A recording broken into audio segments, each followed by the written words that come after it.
Diplomat Tak shifted in his seat, his four-fingered hands gripping the edge of the table. The security footage playing on the large screen showed something that made even the oldest council members lean forward. A massive ship, sleek and dark against the stars, moved with purpose through the pirate fleet. The pirates had been a problem for 200 years. No one could stop them. Their ships used stolen quantum shield technology that made them nearly impossible to hit. Yet this unknown vessel cut through their defenses like they weren't even there. Green beams of light touched each pirate ship, and one by one, they went dark. No explosions, no debris fields, just disabled ships floating in space. Impossible, Counselor Minna whispered, her scaled skin reflecting the blue light of the chamber. The pirates had quantum shields. Nothing should penetrate those defenses so easily. High Admiral Day ran a hand over his chin, his usually confident demeanor replaced with concern. Yet this unknown vessel did exactly that. And look, no casualties. They disabled rather than destroyed. The council chamber fell silent as the recording ended. Tak looked around at the 12 representatives of the oldest species in the galaxy. For 10,000 years, the Galactic Council had controlled everything. New species were kept in their place. Old species made the rules. It was simple. It worked. Where did this ship come from? Asked Counselor Jin, the eldest member at nearly 700 years old. Unknown space, replied Tak. Sector 42B, beyond the outer rim. Jin's eyes widened. That sector was empty in our last survey. That was only 800 years ago, added Mina. No species develops that quickly. Admiral Dai stood up. Whatever they are, they have technology that equals or exceeds our own. This changes everything. We must establish contact, declared Jin firmly. If they possess such technology, they must be brought under council oversight immediately. The council voted unanimously. A diplomatic mission would make first contact with this new species and bring them under council control. 2 weeks later, the council diplomatic vessel Harmonious Unity dropped out of faster-than-light travel at the edge of uncharted space. Ambassador Juan stood on the bridge, dressed in ceremonial robes that showed the status of his ancient species. Sensors detecting a ship ahead, reported the pilot. What they found shocked them. A single warship waited silently at the boundary. It was massive, at least 3 times the size of their diplomatic cruiser. Its hull was dark, broken only by lines of soft blue light running along its length. We are the diplomatic envoy of the Galactic Council, transmitted Ambassador Juan, following the script that had worked hundreds of times before. We come in peace to welcome you to the galactic community. The response was immediate, in perfect Council standard language. This is Captain Hoon of the United Earth Ship Vigilance. We've been expecting you. Juan looked at his aides with surprise. How did they learn the language so quickly? How did they know the council would come? The meeting took place on the Harmonious Unity as protocol demanded. Captain Hoon arrived with just 2 officers. They looked almost like Primians, except their skin was in various shades of brown instead of green, and they had hair on top of their heads. We are pleased to meet representatives of the Galactic Council, said Captain Hoon with a slight bow. We have been observing your communications for some time. You have been listening to our transmissions, asked Juan, trying to hide his shock. Of course, replied Hoon simply. It seemed wise to learn about our neighbors before introducing ourselves. As the meeting continued, Ambassador Juan's confidence faltered. These humans, as they called themselves, had only achieved faster-than-light travel 300 years ago. Their home planet, Earth, had only united under a single government 400 years ago.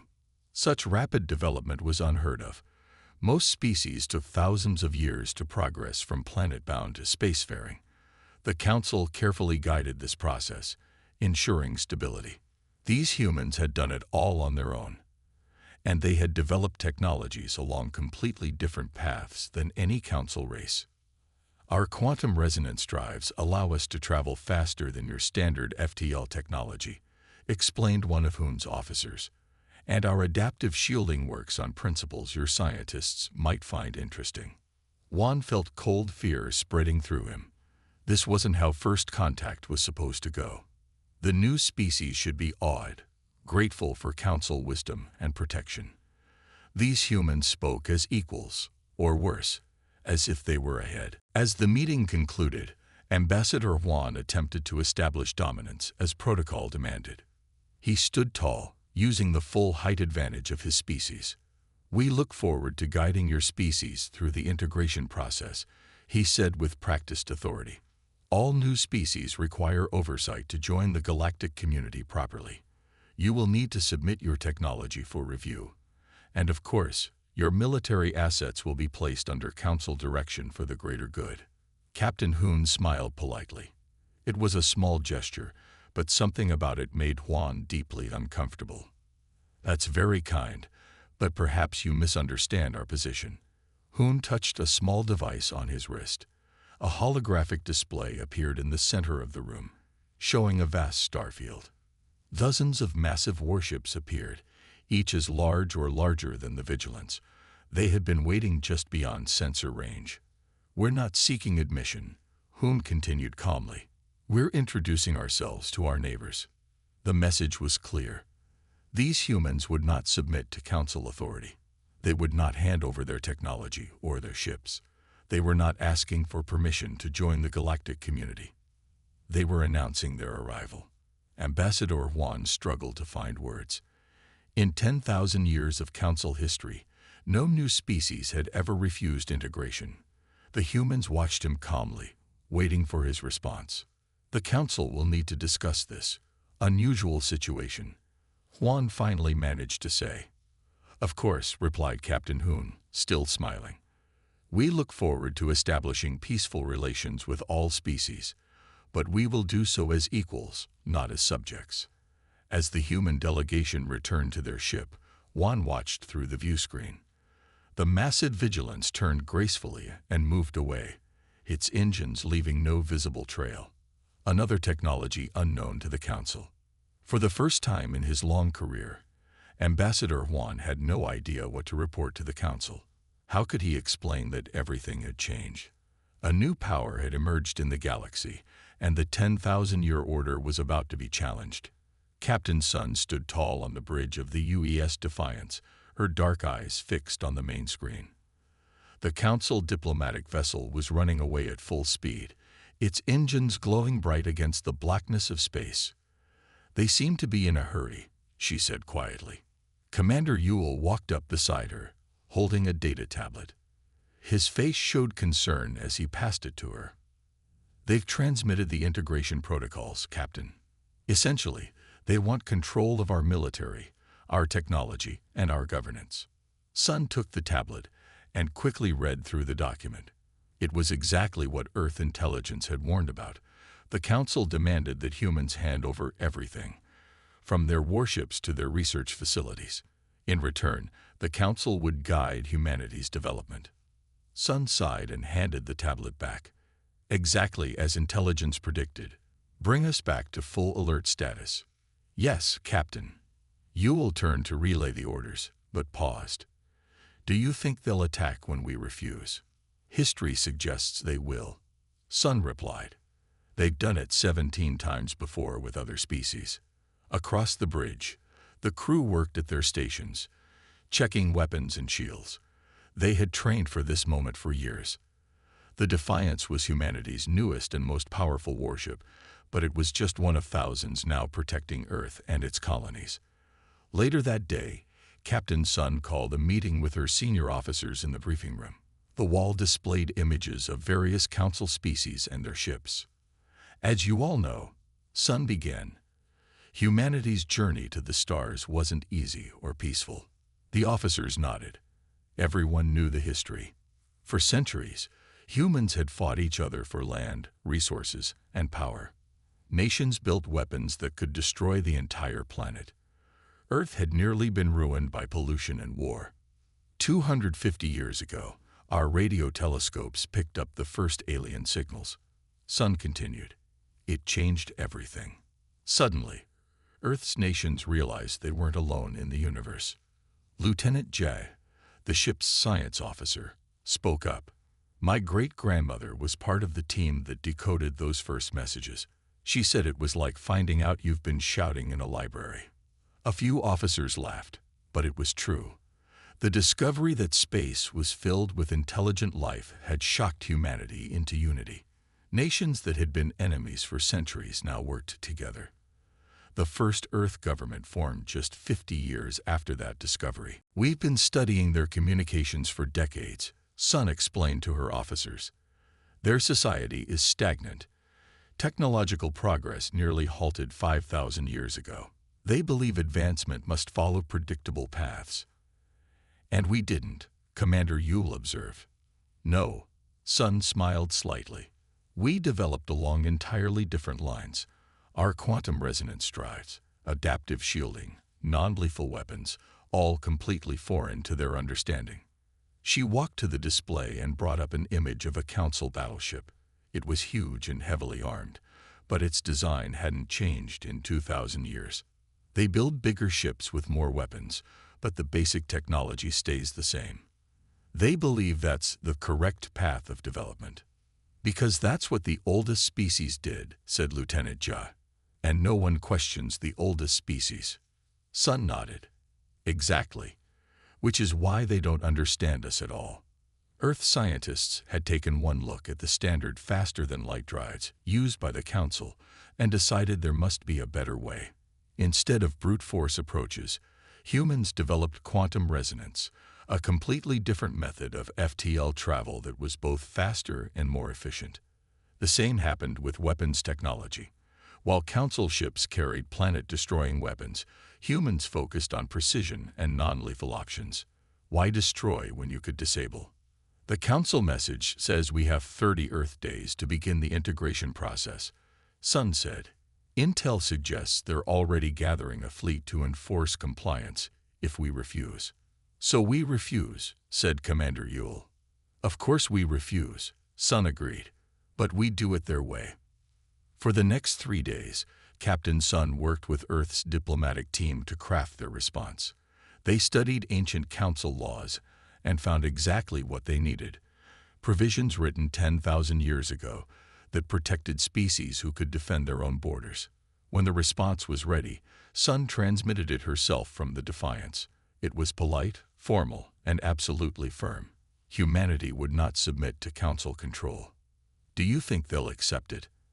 Asked Commander Yule as they waited for a reply. No, Sun said honestly. They've ruled unchallenged for too long. She was right. The Council's response came quickly and was read aloud on the bridge by Lieutenant Jai. The Galactic Council hereby declares humanity a hostile emerging species to be contained for the greater good of galactic stability. All human vessels are ordered to return to their home system immediately. Any human ship found outside the boundaries of their solar system will be considered a threat and dealt with accordingly. Silence fell across the bridge as the message ended. Then Captain Sun straightened her uniform and looked at her crew.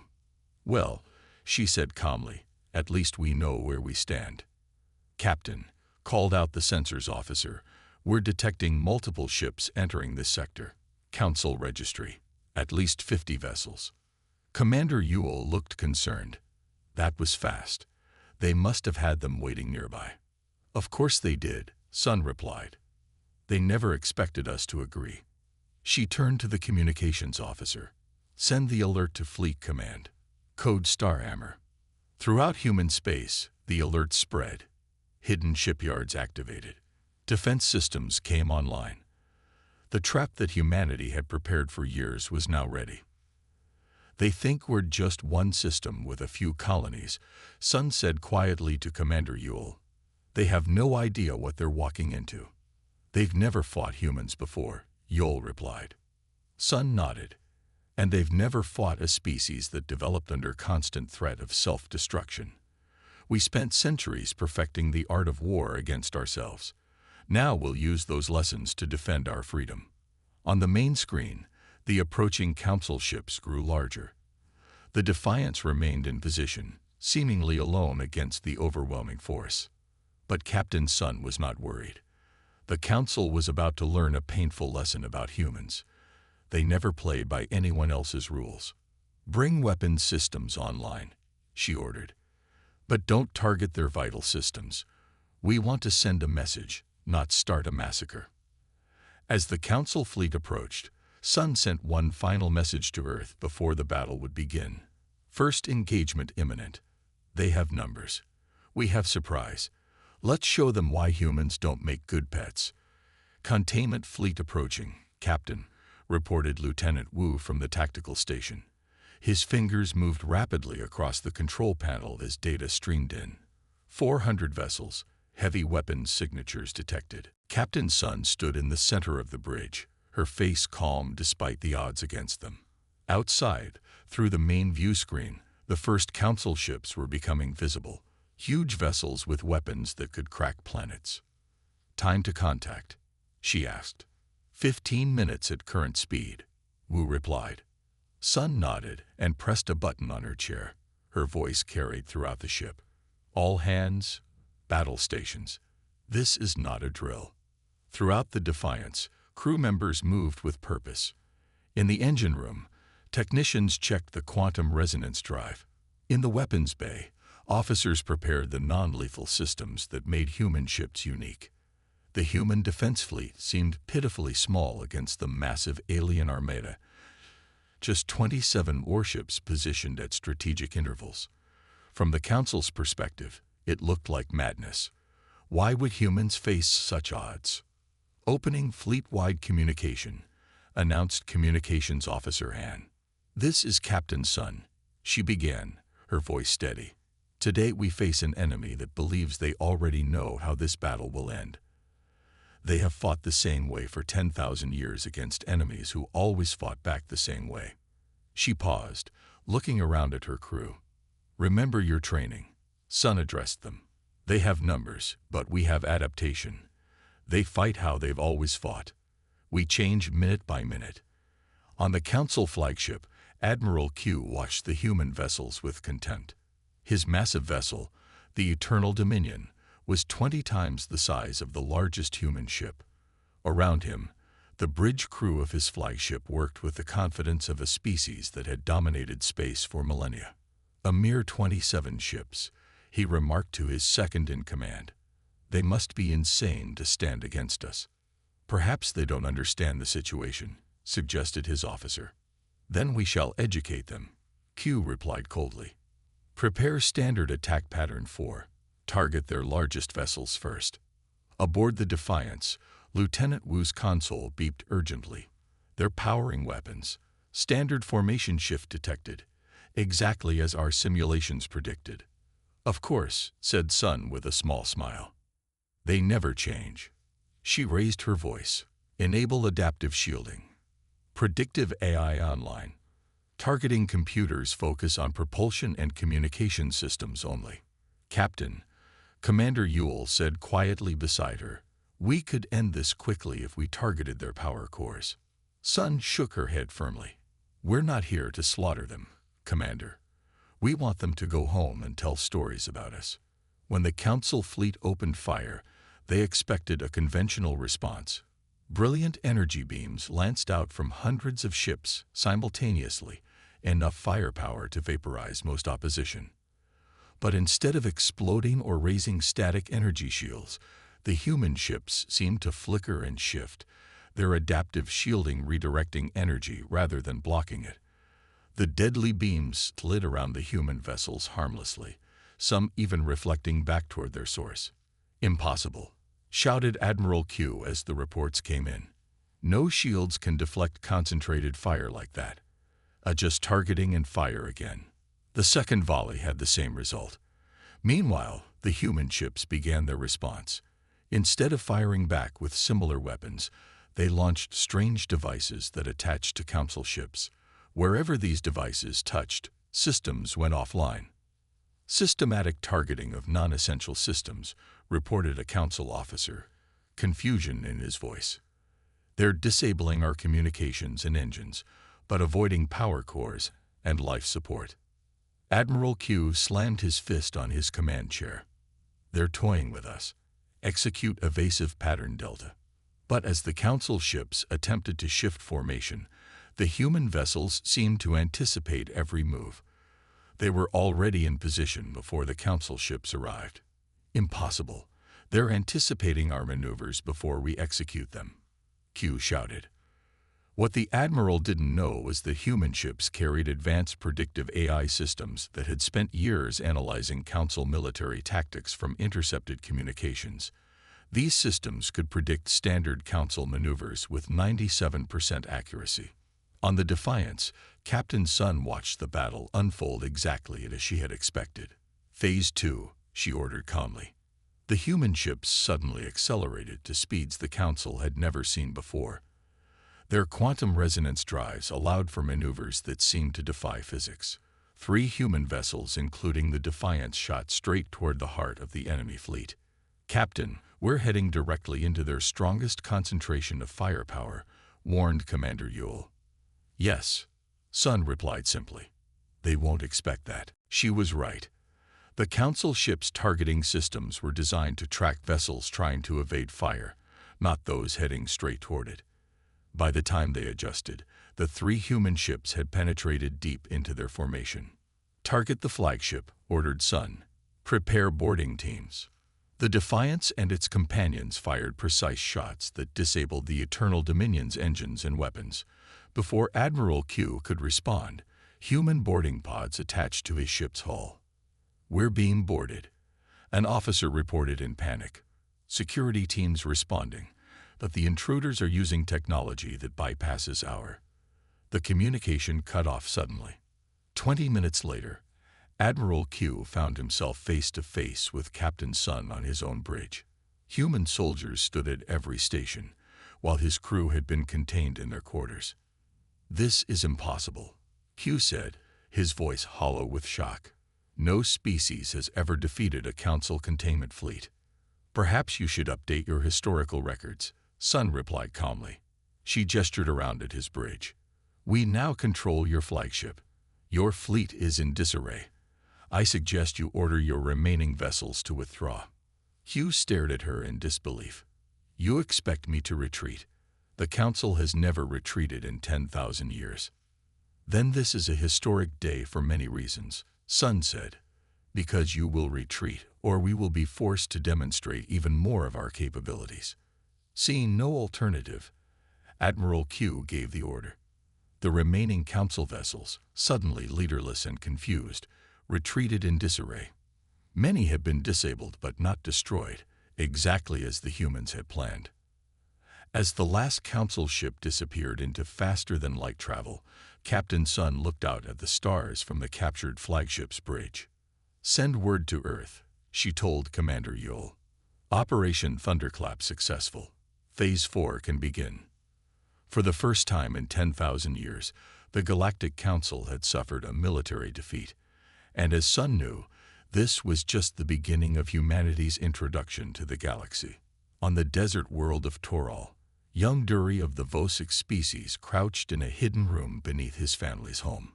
The room was small and dusty, but it contained something precious, an illegal communication device. Dury and 5 of his friends huddled around the small screen as it showed grainy footage of something that should have been impossible. Human ships, sleek and fast, moved through a Council battle fleet like water through sand. The massive Council ships fired their weapons, but the human vessels simply redirected the energy. Then the humans struck back, not destroying but disabling the Council ships one by one. They stood against the Council and won. Dury whispered to his companions, his 4 eyes wide with amazement. His skin, naturally sandy-colored to blend with his desert world, flushed with excitement. For 5,000 years, the Vosic had been classified as a worker species by the Council. They were forbidden from developing certain technologies, from traveling beyond their own system, from even learning about how their own ships worked. They existed to mine resources for the greater species of the galaxy. Is this real? Asked Mira, Dury's closest friend. Or just stories? It's real, Dury insisted. My cousin works loading ships at the spaceport. He heard the Council officers talking about it. The humans captured a council flagship and sent the rest running. Similar scenes played out across thousands of worlds as news spread despite the council's efforts to suppress it. Species that had been held down for millennia suddenly had hope for something different. The Jaxari on their water worlds, the Noor with their crystal cities, the Peli who lived in the clouds, all watched and whispered and wondered. In the Grand Council chamber on Centralis Prime, panic reigned. The oldest and most powerful species in the galaxy gathered in an emergency session that had lasted for 3 days without break. The normal order and calm of council proceedings had given way to shouting and accusations. "These humans must be contained at all costs," declared High Counselor 1, slamming his hand on the ancient stone table. "They threaten the very foundation of our civilization. If one species can defy us, others will follow." Around the table, most council members nodded in agreement. But not all. "We sent our fleet to contain them," said Counselor Rin of the Allery. 400 ships against 27. "They defeated us using technology we do not understand. Perhaps we should consider diplomacy," interrupted Counselor 1 with a harsh laugh. "With primitives, they have existed for a mere eye blink of cosmic time. We have guided the galaxy for 10,000 years. They must be taught their place." Military Commander J, who had replaced the disgraced Admiral Q, stepped forward. Unlike most of the counselors, he had studied the battle records extensively. "Conventional warfare has failed," he said bluntly. "Their technology follows different principles than ours. Their ships move in ways our targeting systems cannot predict. They seem to know our tactics before we execute them." He paused, looking around the chamber. "We must deploy the silence." A hush fell over the council. The silence was not spoken of lightly.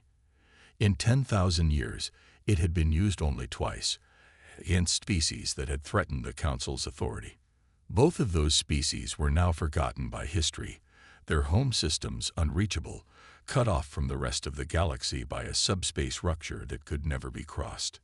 "Is that truly necessary?" asked Counselor Rin, her voice quiet. "They leave us no choice," replied one. "The vote will be held tomorrow." Meanwhile, across the galaxy, the UES Defiance had embarked on a very different kind of mission.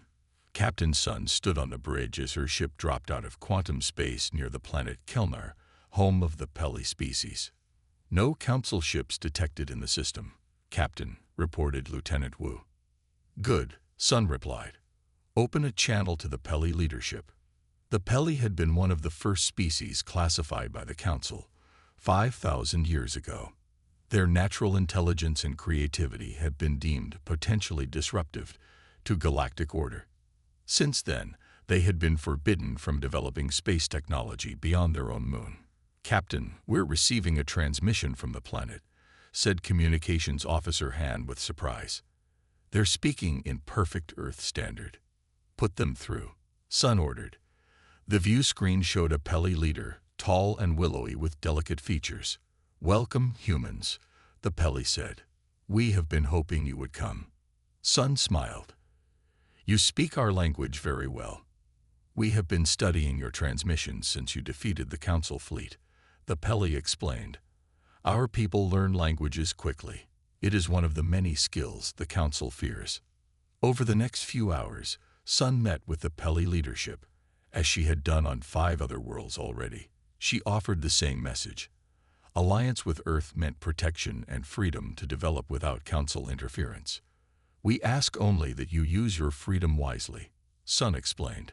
"Develop your technology, explore space, but respect the rights of other species to do the same." The Peli leader looked at Sun with eyes that seemed to see more than most. "You are offering us what the Council never did, a choice." "Exactly," Sun replied. "Humanity believes all species should choose their own path."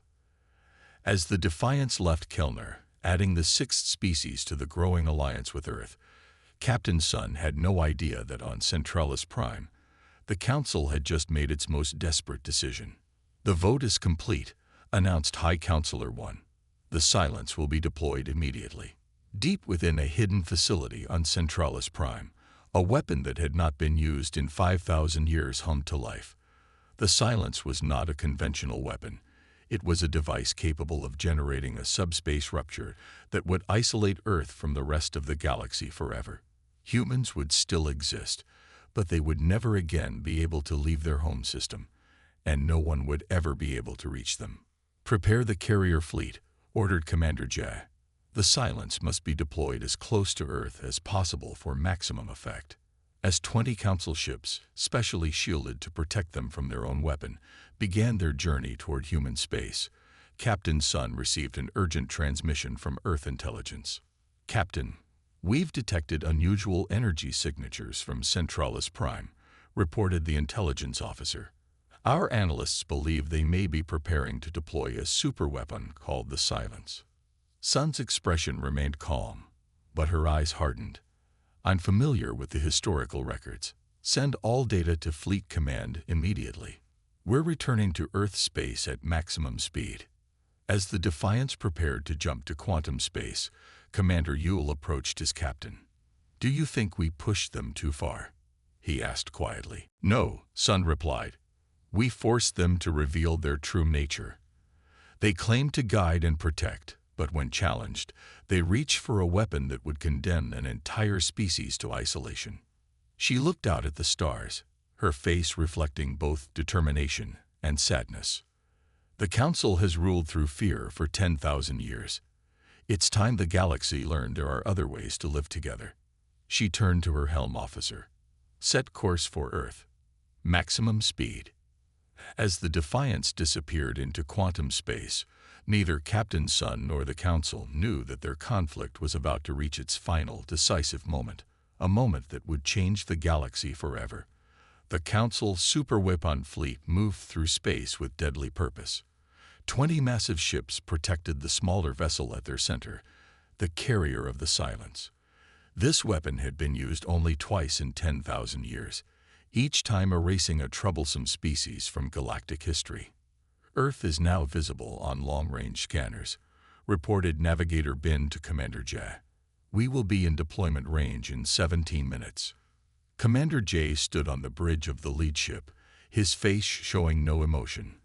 This mission would secure his place in Council history. The humans, with their strange technology and defiant attitude, would soon be just a memory, trapped forever in their home system by a subspace rupture that could never be crossed. "Any sign of human vessels?" Jay asked. "None, Commander," replied the sensor officer. "Their system appears undefended." Jay frowned. This wasn't right. The humans had proven themselves clever and unpredictable. Why would they leave their home unguarded? "Maintain full alert status," he ordered. "I don't trust this silence." On the weapon carrier, Weapon Master Ta monitored the Silence with careful attention. The device was ancient, created by a species that had themselves disappeared from the galaxy long ago. It glowed with a strange purple light that hurt the eyes if you looked at it too long. "Power levels optimal," Tay reported. "The Silence is ready for deployment."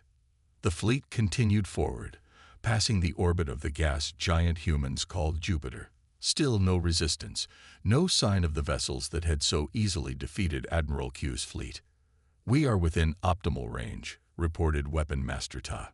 "Beginning activation sequence." Ta pressed his hand against the ancient control panel. The Silence hummed louder, its purple glow intensifying. In moments, it would generate a subspace rupture that would forever cut Earth off from the rest of the galaxy. Suddenly, every screen on the bridge went dark. Every communication system fell silent. Emergency backups failed to respond. "What's happening?" demanded Commander Jay. The sensor officer frantically worked at his station. "Unknown, sir. All communication systems are non-functional. We can't contact the other ships." It wasn't just their fleet. On thousands of Council worlds across the galaxy, communication networks simultaneously collapsed. For the first time in 10,000 years, the mighty Council was blind and deaf. Then, in perfect synchronization, the entire human fleet emerged from FTL travel, surrounding the superweapon. Ships of all sizes appeared, Not dozens, as the Council had believed, but thousands.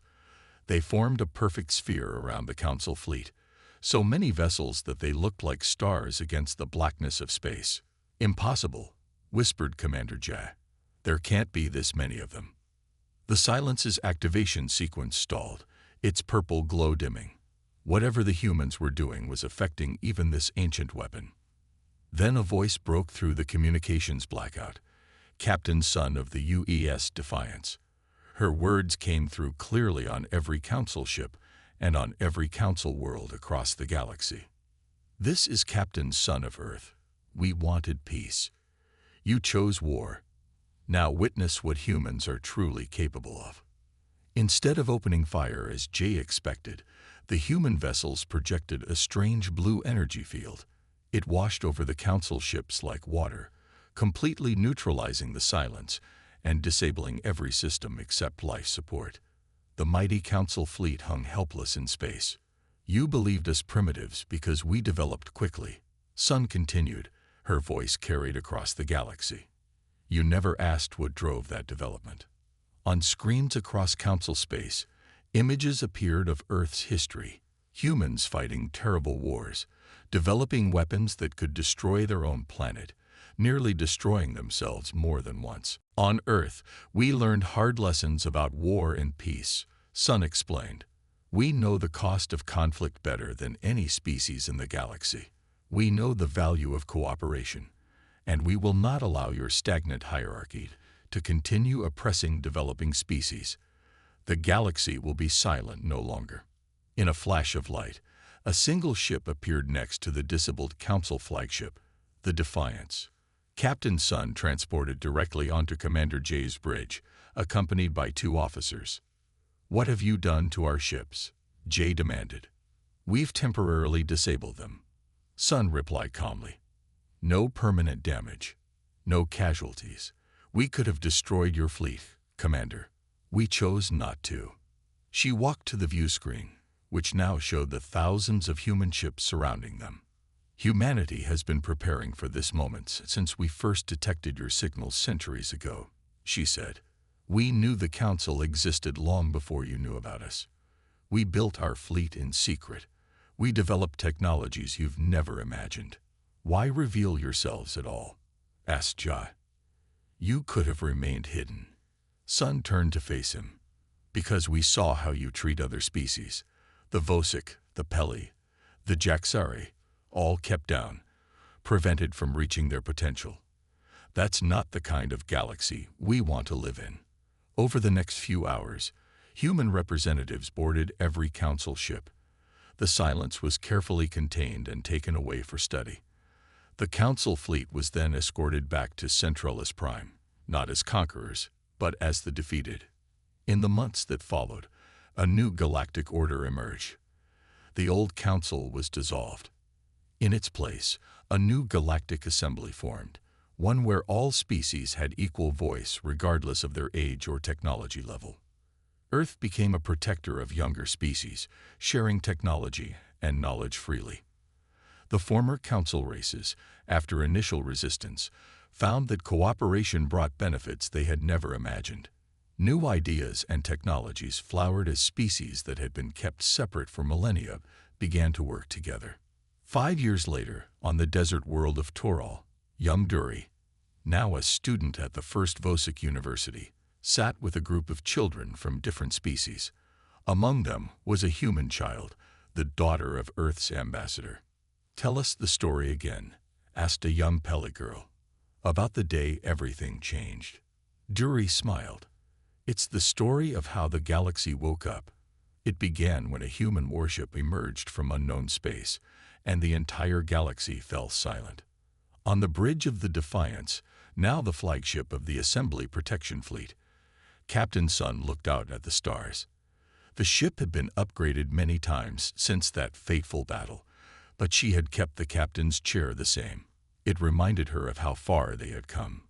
"Captain," called her new first officer, a young Alari named Rin, "we're receiving a distress call from a previously unknown system in the Outer Rim." "New species?" Sun asked with interest. "Appears so. Just achieving spaceflight." Sun nodded. Set course immediately. Let's give them a proper welcome to the galaxy. As the Defiance jumped into quantum space, Sun thought about how different this welcome would be from the one humans had received. This new species would enter a galaxy of cooperation and opportunity, not control and limitation. The silence had been broken, and the galaxy was better for it. The end.